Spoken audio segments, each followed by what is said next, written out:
this is where, treasonous acts by our Premier Smith, she could impose threats of full Monty for our oil, meaning we could get, the same royalty as Alaska gets, which is a U.S. state, and we should be getting that money out of the U.S. oil companies that own our oil. She could say we're going to have transportation costs that cover the costs of building the new pipelines east-west. So oil going to the U.S. should have a premium charge for transportation to pay for the funding of proper pipelines within our country.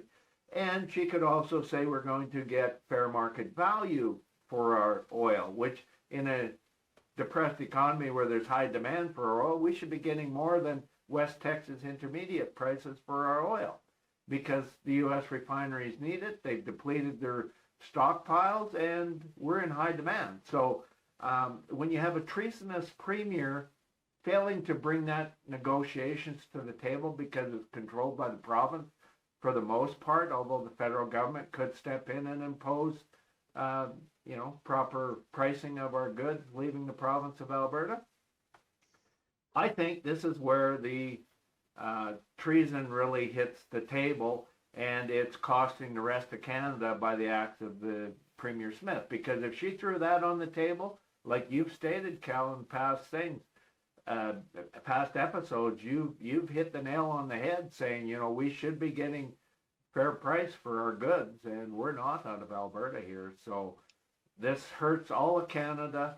And why aren't treason laws enforced? I mean, look at that act of down south, Trump and his regime, saying, hey, South Korea, we're not going to do military exercises with you, when South Korea pays for most of the military exercises.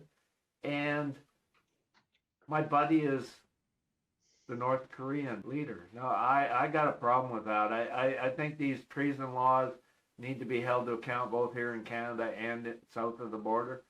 When you have blatant disregard for the laws, we become a lawless society, and I think that's what we are now. So unless I digress, back to our topic. Well, what would happen, of course, is that those in power would just misuse it. They would, guys like Trump would say anybody that disagrees with me is treasonous, and I'm sending you to jail for the rest of your life. And so it won't work.